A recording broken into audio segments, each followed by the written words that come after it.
जय श्री राम दोस्तों, राधे राधे। मैं हूँ पुष्पा उपाध्याय। जय श्री राम, राधे राधे। मैं हूं सीमा पांडे। और आज हम दोनों मिलके एक सोहर सुना रहे हैं। ललई छठ का सोहर है। हमारा सोहर आपको पसंद आएगा तो वीडियो को लाइक कीजिएगा, शेयर कीजिएगा, कमेंट में बताइए सोहर कैसा लगा। और हमारे चैनल एसपी भजन सागर को सब्सक्राइब करें। कहवा ही छठी मई कन्हैया होत कहाँ, वाही सासुर होत कहाँ, वाही सासुर हो। मोरी सखिया कहवन बिरिछ तरहु पजाई हो, सखीना सब पूजय हो, सखीना सब पूजाई हो। मोरी सखिया कहवन बिरिछ तरहु पजाई हो, सखीना सब पूजय हो, सखीना सब पूजाई हो। गोकुला में छठी मई कन्हैया होत, मथुरा में सासुर होत, मथुरा में सासुर हो। मोरी सखिया महुआ बिरिछ तरहु जय हो, सखीना सब पूजय हो, सखीना सब पूजई हो।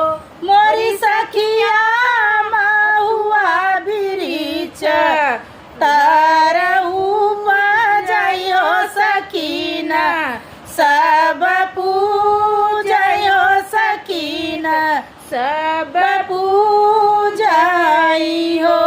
केहू के दिहली एक लाल, केहू के दुई लाल हो। मोरी मैया हमहु बजिन रहे गाड़ा, माई नाही चिताई हो, माई नाही चिता माई हो। जाऊ नए बेटी अपने घर, अपने ससुर घर हो। मोरी बेटी आजू के नवाए महीनावा होरिला तोहरे होई ला तोहरे होई हाई हो। मोरी बेटी आजू के नवाए महीनावा होरिला तोहरे होई हो, बबूला तोहरे होई आई हो। 8 महीना माँ के बीचवा, 8 महीना माँ के भीतर नवाए के लागत हो। मोरी सखिया भोरिला जनम लिहले हो। मोरी सखिया तिरिया के जनम में होरिला सोहर सब गावे हो, सोहर सब गाँव हो। मोरी सखिया तिरिया के जनम में होरिला सखीना सोहर सब गावई हो, सोहर सब गावई हो।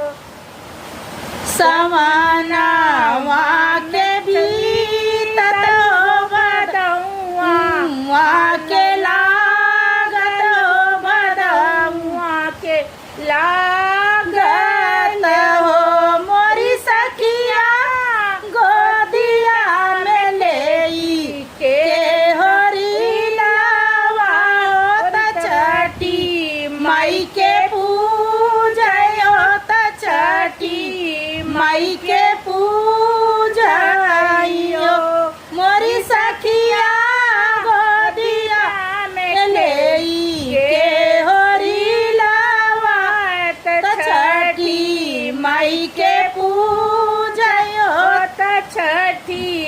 माई के पूजन हो मोरी सखिया निहुरी निहुरी गांठ बानयो त छठी माई के मनावयो त छठी माई के मनाई हो मोरी मैया अमर कैदा मोरी मैया मुख भरी दिया हुआ शीश